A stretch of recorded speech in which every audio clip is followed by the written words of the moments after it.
Самите институции дадоа своји коментари, да се бара комисија која што треба да провери дали бил законски референдумот, дали имало законитост во неговото спроведување или слично, во услови кога председател на Државна изборна комисија од ВМРО ДПМН и други институции кои што се надлежни за самата контрола на избирачкиот процес или еве да кажам управен суд каде што нема променето ниту еден член кој што е второстепен во делот на одлучувањето, мислам дека само по себе кажува што всушност се сака со вакви барања да се постигне.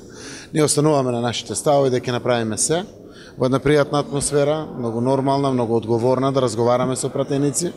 Верувам дека ќе имаме некој резултат на крајот на неделата, почетокот на идната недела, некаде околу 10 октомври е некој таргет, за да секако при тоа и соопштиме на јавноста кои се следните чекори.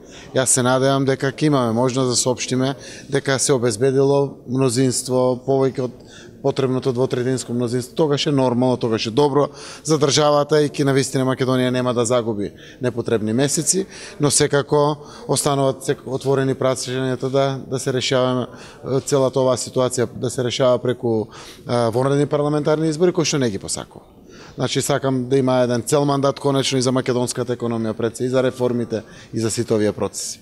Дали после се некоја одлука на СДСМ, дали ќе се разговара со Мицковски, а дали веќе разговарате со некој од пратениците на ДПМН? Јас мислам со Мицковски нема што да разговарам. Мислам, гледате во минатото, карт бланш дадовме, техничка влада, карт бланш прифативме барања за финансирање на политичките партии, го формиравме ДИК со председател од ВМРО ДПМН за возврат. Апсолутно не сака ни да разговарат за некој си начин на успешно подржување на процесите кои што се важни за Македонија или слично. Јас мислам дека ако јас се обидам било што, тоа само повеќе ќе оддалечува едни со други во ставовите и нема да дојдеме до решение. Тоа е работа на пратениците. И навистина пратениците треба да разговарат.